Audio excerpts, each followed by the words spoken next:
player here in the top left, Mr. Classic, one of the greatest protos alive and currently one of the hottest protos, has been fallen into a tiny bit of a slump this year. But if we say slump, he's still insanely good. Didn't perform as well in the RSL as people expected, went down in the group stages, so that's definitely a little bit of a surprise there, because he was the champion for 2 seasons last year. And he was the runner-up at EWC, so he had an insane 2025. 2026 not looking as great so far, but still one of the unarguably best Protoss player in the world. On the other side, we've got Threepoint, who's a little bit... He used to be professional, then semi-professional, amateur, like something in between, and yeah, definitely a force to be reckoned with. He played a lot of StarCraft 2. He's a little bit, from time to time, is a grinder, like grinding those cups and playing a lot of games, so used to be an insanely cheesy player. Now he has that reputation. People know him. People know him for being like, oh man, this guy's got this. It's basically the Bly of Korea, South Korea, but not as successful.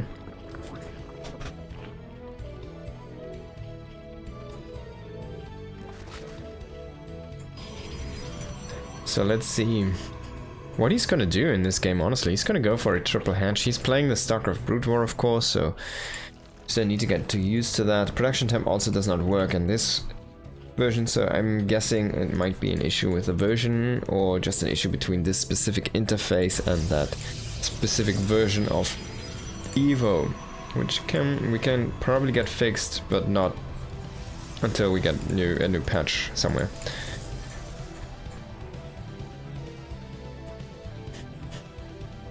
Maybe it's on purpose, I'm not sure. We've got a couple of adepts coming in here, so Classic going into a 2-gate opening, which is definitely not common in SC2 PvZ. You always see that 1-gate Oracle expand.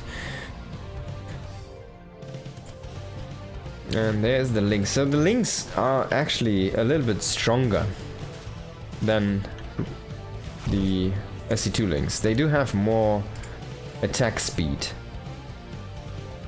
They're a little bit fast. They're fighting like 0.08 seconds, attacking faster than the SC2 one. So it's like they have cracklings already. Oh, they're slower on creep now? Really? No, they still get. Oh, they're slower on creep in comparison in their ZVZ. Yeah, of course. Yeah, that's true, but they have that additional damage bonus, so they need to have a disadvantage somewhere. It's a ZVP though, so let's see. Oh, that's a good surround, and yeah, if you get the surround, man, you're gonna chew through those so fast. He gets all of them, so completely wasted recall energy as well there. 1 drone has been killed, but that was an amazing start here for Threepoint, and who is already going into that lair pretty fast. Doesn't really have too many drones. This is kind of only a production facility for now. Of course you need that as the Brood was up, because there's no queens, there's no lava injects, so you need just more hatcheries for additional production. And he just occupied that position on the 3rd, so he has like a forward production facility, which of course can be risky, but if he manages to secure that, he's gonna be in a very good lead overall there in that map control game. Overlord coming in here for the scout. He does confirm that it is a Twilight Council indeed. We of course know it's charged. He doesn't know it could be Blink, but Blink honestly I feel like doesn't make much sense. If you just go Mass Ling, you should always be too strong against Blink. But yeah, let's see if he's gonna throw down a Forge here very soon with this, because he might just throw down the Twilight Council. I feel like +1 Zealots would be amazing. It's gonna be, yeah, Twilight Council, sorry, it's Templar Archives of course. So he's gonna go into that Storm or Archons, whichever he likes to. Could be just charge out Archon, already making that charge of course. And it's a powerful attack. Archons of course insanely good against these Zerglings, as they have so little HP. It's I think 30 damage per Archon shot on a biological unit, so you're gonna chew through them like crazy. Almost a one-shot. The Spire here. Was that seen by the Phoenix? I have quickly actually not scouted, so this is a big miss here. But he does see a lot of gas. I hope he comes in again. He does see this gas. I think he saw the drones mining over here as well. He does see two geysers over there. And he will go in with the Adept Zone. He's gonna shade out because he knows the Lings are still guarding here. Oh, that Ling did see him. He did also see the Ling, but I don't think he noticed. And Threepoint did notice. So he's gonna catch these Adepts again. He will at least get one. One is gonna shade away. But man, like this micro is even, it feels like it's even crazier, even though the Lings are a little bit slower. No, I guess they're faster, right? Off creep. But yeah, this feels more intense because they deal way more damage. It's crazy. Like even this, they're so good, man. And they still can get adrenaline, right? Now MUTA's coming in, there's no anti-air here. Classic might just lose this. He's gonna send the Zealots forward because he has to do something. He completely missed that Spire in the end. He didn't read the gas correctly. He has 2 Archons. That's a cool skin, by the way. He has 2 Archons. But, I mean, they're not gonna help his army right now. They're not gonna keep him safe against actual MUTA harassment. This MUTA also, I think, do have more damage. Yes, the standard damage already starts at 10, so there's one more than the SC2 MUTA. That means they already have basically +1. And yeah, throw in on Shield Battery Forge. Not sure if that's what you need here. He's gonna make Stalkers. I hope he's gonna remember to get Blink very soon. He doesn't have a Stargate. Was that really the good option here to go for such an early Twilight Council? He doesn't have Storm, right? He doesn't have Storm now. Man, that Archon. Yeah, you can snipe those Archons. Yo, Hyper 1. Hope you're doing well. Super buffed meters from 118 before you had to nerf them. Okay. Well, he does get 1 drone here. By the way, since you're here right now, I'm just gonna let you know, for some reason this patch, I guess, and this interface, which is the GameHard 3.0, the production tab doesn't work. I'm not sure if that's intentional. Just letting you know, you know. Okay, so he did get a Stargate. He's making Phoenix. And he's kind of holding his ground, so he does not get Blink, but he has so many Stalkers right now. He has Charge and no Zealots. That's how terrible the situation is. He's trying to turtle on 2 bases right now. Of course, the Phoenix eventually are going to be able to kill off all these mutas if he gets enough and doesn't let them die. And especially if he gets a Fleet Beacon. So he's going to go into a second Stargate. But eventually, like, you need to be careful because there might be just a huge amount of Ling force to come over the map and just wreck your army. Oh, he's gonna throw down a hidden base. I think that's very smart. Even though he doesn't have the map control, like sometimes you're so focused down on this position to pin your opponent into that corner because you think you have him, and you're so focused on not letting him out that you're not actually focused on really scouting the map. So this might go unscouted for a very long time here, and that's completely on Threepoint basically. But yeah, very smart play here from Classic. I really like this decision. Needs to be so careful though with this Phoenix. I hope he's gonna get that Phoenix range upgrade anytime soon. He does make a second cybernetics core because he's kind of worried that his first one is gonna get sniped. Man, that Stalker popped like candy. So it will get sniped. The plus air weapons will be denied as well. There's the Fleet Beacon finally. So get that range, get that Phoenix count up and running. Of course, Phoenix are gonna be helpful. 27 meters, man. You can always make Scourge. That's the issue though. I'm not sure if you can actually catch Phoenix with Scourge. I don't think you can. And they should just shoot them down, so why would you? Well, because you can always corner them, right? And if you've got them cornered, then they're just mincemeat. Oh, he's making queens. And snare. There's the queens. It's gonna be ensnare. So then you can catch the Phoenix, of course. So that's rip. Oh, he does find it! Man, and it didn't even mine a single mineral. Oh boy, Classic is having a rough day here. Okay, so already a fixed bug, so that's good though to know. So production tab is already fixed, it's just these. Today basically the casts. There we go. Oh, I don't think you can win this, man. Classic, his army looks so tiny.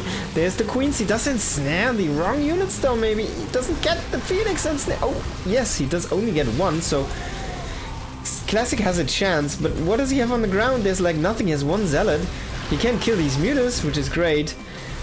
He's gonna have the range in a second, but what is he gonna do against these links? You can, honestly, I think you can just push in. I'm not sure why he's turning around. There's one zealot harassing him, that's why. Like all of that 100 army supplies to come back because of 2. I think he's wasting an opportunity right now. Not that he has to go in, but there was definitely an opening. You can just skip this natural and go into the main base. There's only 2 cannons there. There was nothing left. Now the Phoenix do have range. And the queens are out of energy. He missed the fungals. Sorry, ensnares. He has one more queen. I don't think he has the energy though. Let's have a quick look. No, he does not have an energy. This is the one with the highest energy. I think it's 75 to ensnare. He still lacks 10 energy. And we do have weapons complete here in a second as well. It's gonna be a very, very tough fight here. 5 more seconds. He needs to be careful though. If you get too close now. Oh, it's like the queen dies. It died. Oh, it died. He's losing Phoenix. Don't get me wrong. So this is actually pretty good micro. All things considered, he already lost 8 Phoenix. And he's definitely not controlling this. Oh, I guess he was on purpose not stacking them because there's the queens. So he does lose another Phoenix with Dutch, which did get fungal. But man, this queen thing combination is like crazy. I love it. I want to see more of this in actual BROODWAR. Now he catches the Phoenix because you're off guard there for a second. And things to evaporate here. Ooh. Only 5 are left in total here. 2 did just reinforce. One more Archon. Can he finish though before these units come in? Damn. Damn. One more queen. Which did get picked off, but there's one more on the field. Oh, the Phoenix not walking for a second is like death. Death from the mutas. He snipes that Archon again, which he needed as well against the Zerglings. There's the queen coming in. No energy yet though for the ensnare. But I feel like Classic is so dead, man. How can he ever come back from this? He's gonna start to mine out very soon as well. He only has 3 Phoenix. He cancels the base again. GG's called. And Eclipse. No. Threepoint does win the game. Wow. What a game, man. What a crazy game. What a crazy game. You want to see a Devile so bad. Man, that was crazy. So he misses the first fungals, then he still wins the game. What do you... Yeah, man, these mutas look like insane. They look insane. But I love it, honestly. I feel like mutas should be insane. But yeah, apparently they already nerfed a little bit.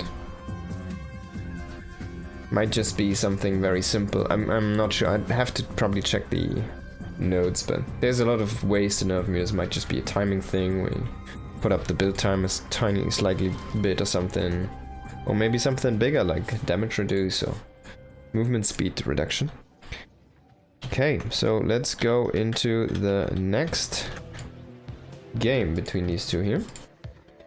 In the top center position of Silver, we've got Classic, and in the right bottom position, we've got Threepoint here. 3 stars. So this is gonna be a very fast 12 pool. Very fast pool here.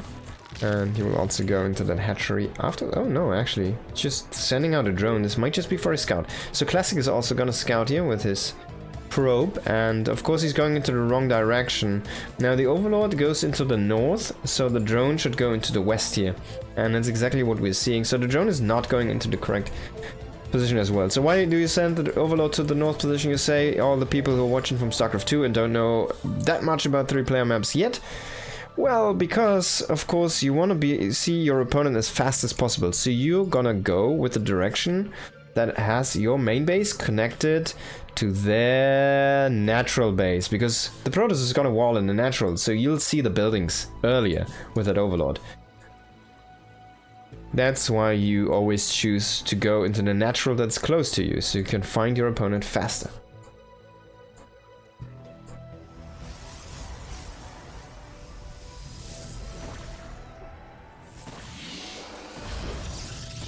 Now this is a forge expand. Gate forge, second gate, pylon, He smelled something is up. He saw the drone. He's like, oh man. He sees the drone pole. I think this is already defended. I don't think you can do anything here. You might be able to break the wall, but honestly, like if he throws down something, let's go behind this. It's gonna be a gateway. So he's gonna go for more production. But like, what are you gonna do? There's no way through this. Oh, he's gonna hit this. Oh, this is a cute. Oh, this is so cool. So he's stacking the damage from the drones. He needs to work on this with a few links, I feel like, to really get this down fast. So there's no cannons. There's one cannon on the way. He makes another one. He will lose that forge. He will lose the gate. This cannon is... Oh my god, there was an opening for a second. It is getting broken down. Oh god. Classic underestimating this. Having a cybernetic score in a good spot. He was making a wall. He was greedy. He was making an entrance. So now he's gonna lose all of the cannons that were in production here. And he's gonna lose basically the game, isn't he? Like, this is looking like... Man, that was such a cute... micro trick there. That was amazing. Like, I've never seen this before. That was so great. Of course, you see this in like drone defense against like zealots or something, right? In super early games, you see that happen. But that's about it. Like, you don't see this. He's moving back. Like, why is he going back? So I guess he's a little bit afraid. Oh, because he killed all of the probes, right? So he goes back. He's like, oh man, I killed all the probes. I just bring back the drones and then we can go mining and win the game. And there he goes and wins the game. Wow. So that's 2-0. That's it. PvZ done.